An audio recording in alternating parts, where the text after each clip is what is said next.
setting up this morning's teaching session. Sorry, I got a bit of a cold. Can you see the windows? It's still dark outside. It's almost 10 o'clock. Students are almost due to arrive. It's still dark outside.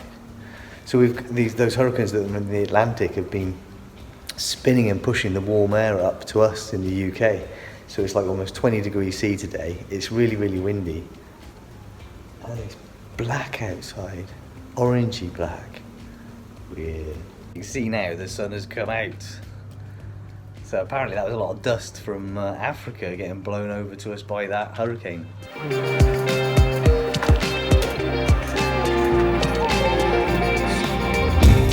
Right, hello everybody. That mandible doesn't fit that skull. Right, enough procrastinating. I've got to talk fast because I'm running out of light because it's the autumn and sun sets earlier, and we'll be looking at some interesting stuff in a minute. Right, so this week I want to talk about a structure that comes up time and time again. Essentially I'm talking about one blood vessel, but it's a blood vessel that kills people and it causes a set of symptoms that generally I'd like people to be able to recognise because it will save lives. The blood vessel I'm talking about is the middle meningeal artery, and we need to examine some of the anatomy around that artery to understand why it's so dangerous. It's not normally dangerous, but trauma causes it to rupture, causes damage to the brain, causes death. Meninges. What are meninges? We'll come back to this skull in a minute, but when we look at the brain is covered by a thin layer of pia mater. It's a thin connective tissue covering of the folds of the brain itself, right? And then, so that's the pia mater, and then that's covered by another layer, which is the arachnoid mater, and these arteries and branches of arteries that we can see here are lying between the pia mater and the arachnoid mater in what we call the subarachnoid space. And then on top of that,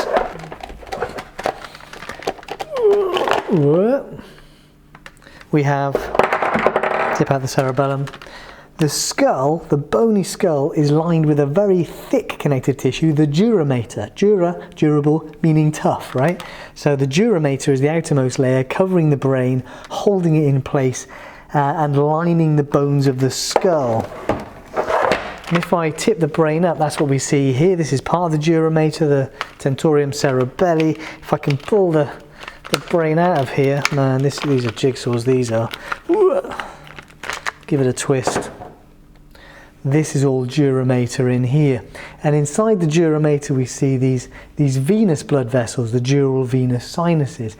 I've got another video on that if you want to look at the dural venous sinuses and talk more about the connective tissue layers covering the brain. But today we're interested in the dura mater. Now there are a number of different types of hemorrhages that can occur within the skull, and we have different blood vessels between those different layers. So a subarachnoid hemorrhage is often arterial because of these blood vessels we see here.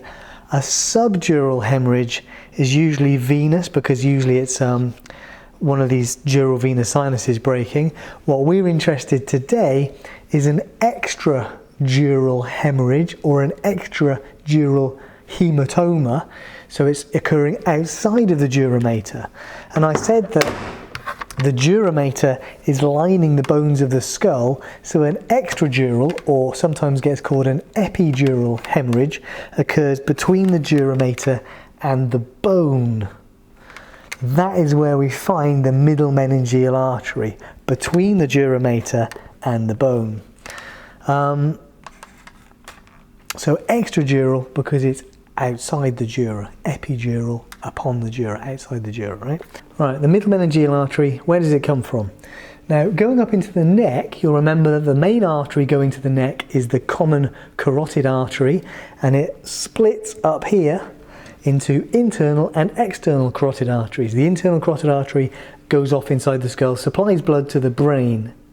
The external carotid artery is going to supply blood to the face and the scalp and things like that, right? So the external carotid artery continues up into the face. And so here we have that here. Here's the external carotid artery, ascending into the face. So it's deep within the face now. Look, the mandible has been cut away here, and this branch is the maxillary artery supplying blood to the deep face, and this branch here passing from the maxillary artery, see that there, that first branch going up, that's the middle meningeal artery. So the middle meningeal artery is a branch of the maxillary artery from the deep face, and it passes through, whoa, this needs to tighten up, it passes through this hole here, there it goes there, and it's passing through a hole in the skull, and that little hole is foramen spinosum. Now if I open up my skull, not my skull, but you know, my skull, but not my skull, my skull. You know what I mean? We have this constellation here of the oval foramen and the foramen spinosum. So you can identify those two nicely because you have this nice oval hole and a little hole right next to it. That little round hole is foramen spinosum. And I don't know if you can see, but this is a plastic skull, but there are, see those depressions? So some of those depressions are the sutures between the bones. We've got the sphenoid bone here and the temporal bone next to each other. But there are also depressions in the bone left by the middle meningeal artery as it passes up the wall up here, and it gives off a number of branches that run between the dura mater and the bones of the skull. Let me go and get a skull with stuff painted on it because it'll be easier to see. Alright, check this one out. So these are slightly posher skulls. So the mandible's been cut away, we've got some blood vessels. Now if you open these up, we see this. So inside the skull there are real impressions left by real blood vessels because the blood vessels are so close to the bone. This is a plastic skull, it's modelling it. I've got a real skull here which we'll look at in a minute. But it's here, right? There, that's foramen spinosum, and then you can see the red markings.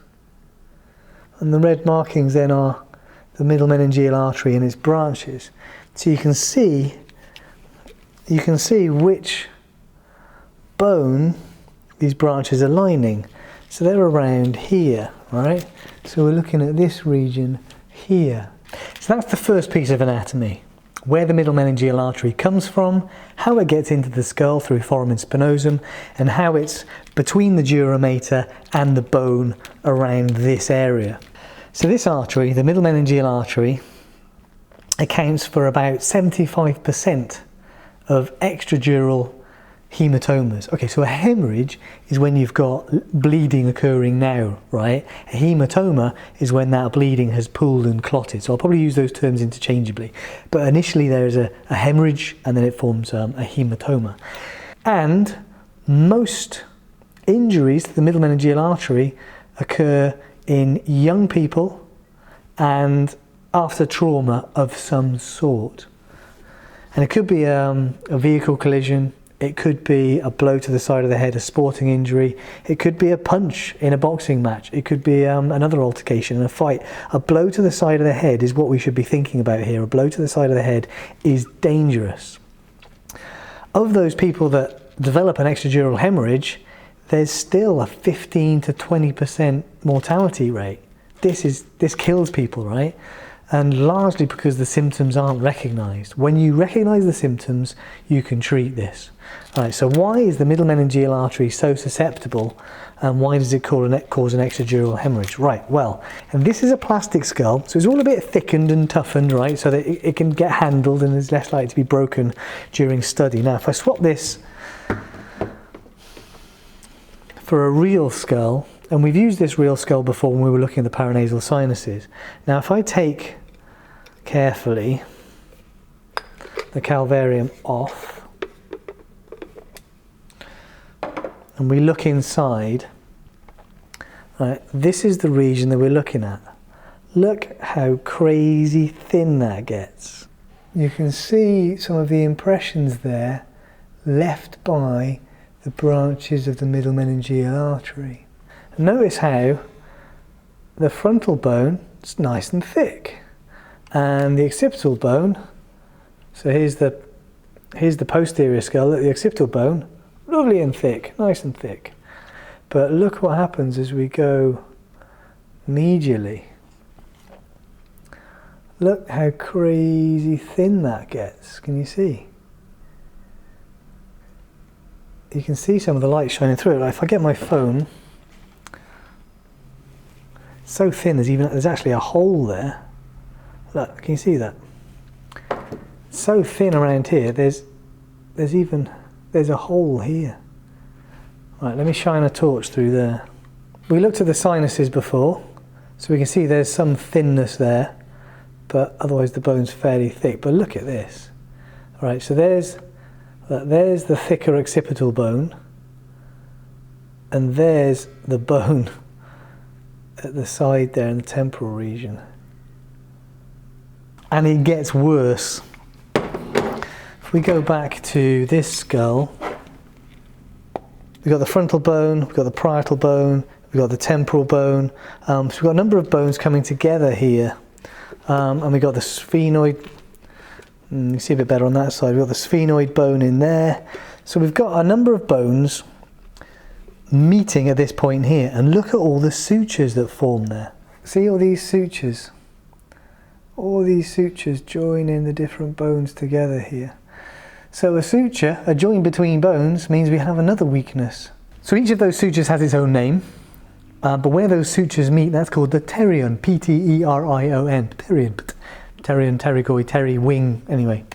So not only do we have thin bone, but we have a weakness in the bone caused by those sutures meeting. Wherever we have bones meeting bones, there's a weakness there. So we have a thin bone, we have sutures meeting, and on the other side of that bone we have the middle meningeal artery. So the problem here is that a blow to the side of the head is to a weak piece of bone. That bone then is more likely to fracture than other bones of the skull which are thicker. If that bone fractures, because the middle meningeal artery is tightly adherent to that bone on the other side, if the bone fractures, it's very likely to tear a branch of the middle meningeal artery. When that artery tears, blood is going to leak from it. Blood from the middle meningeal artery will leak into the space between the bone and the dura mater, except there isn't any space there. So that arterial blood, which is pushing in under pressure, is going to push the dura mater away from the bone. That's how it starts. It's hypothesized that most headaches are caused by nerves in the meninges, probably the trigeminal nerve innervating the meninges and the dura mater. So the first thing that happens is sometimes the blow to the head causes a loss of consciousness because of the blow, and then sometime later the patient wakes up, appears lucid, but has a cracking headache. And the headache will often worsen. And the headache is caused probably because the dura mater is getting pushed away from the bone as blood is leaking into the extradural space and tearing the dura mater away from the bone. And you might think at this point that your friend has banged their head, but they've woken up, they've got a cracking headache, give them a couple of paracetamol, they'll be fine. Nah.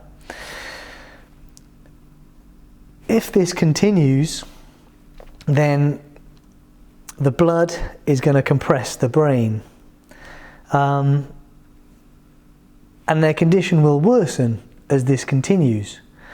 The first sign of that may be one of the typical signs of raised intracranial pressure, which is an effect on the oculomotor nerve, cranial nerve 3, which will affect the pupillary reflex, right? So their eye, maybe on one side, will become fixed and dilated. That's a bad sign.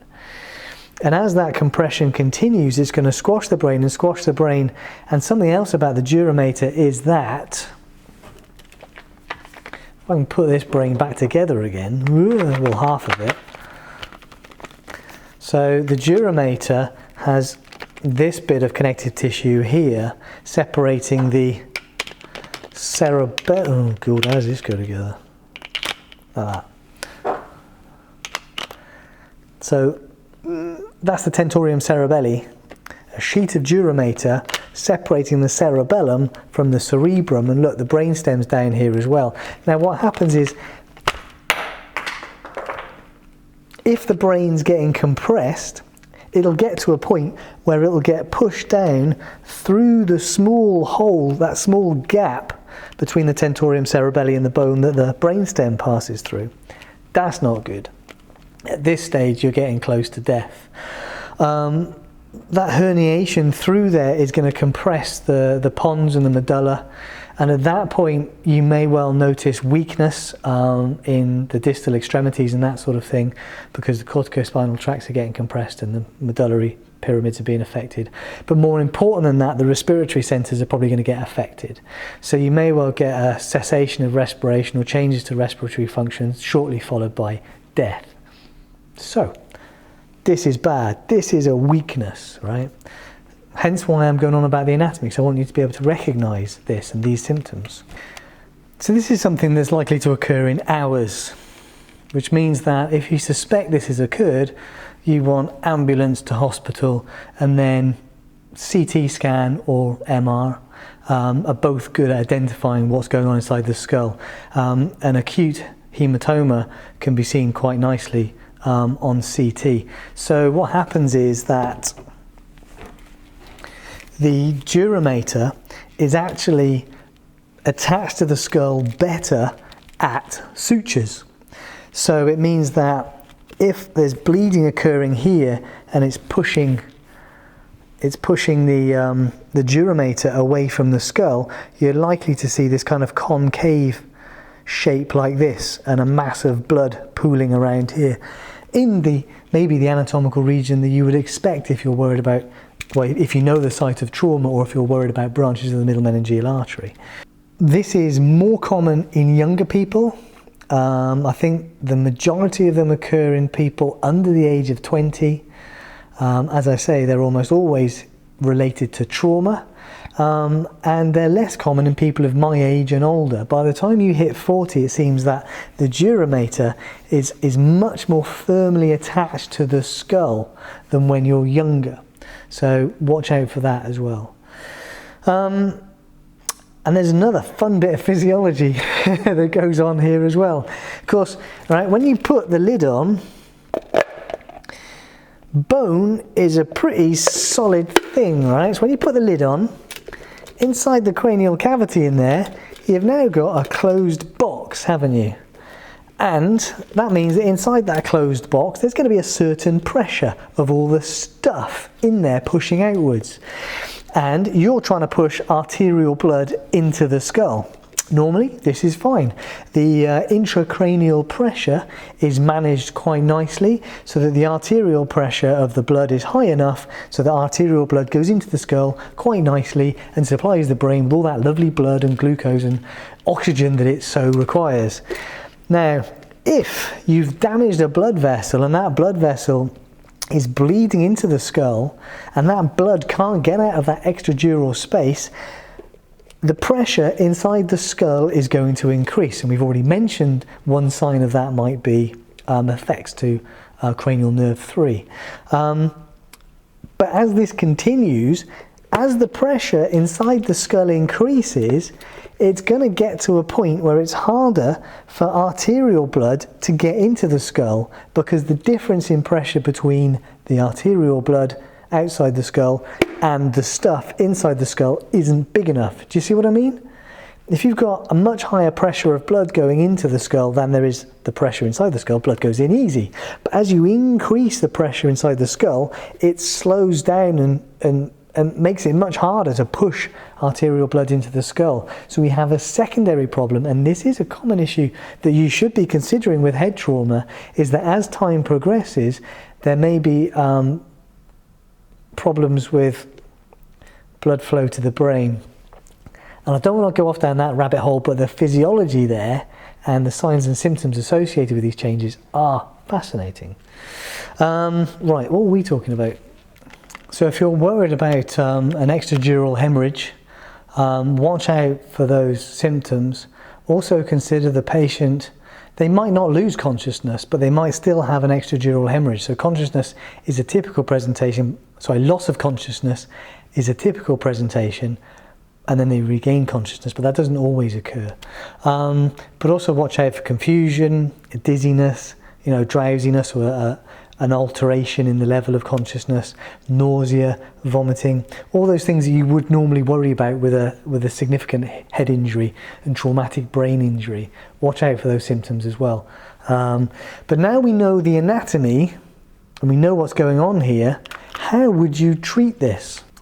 To relieve the pressure then, to get that blood out of that extradural space, you're going to have to puncture holes in the bone of the skull, aren't you? You have to go through the cranium.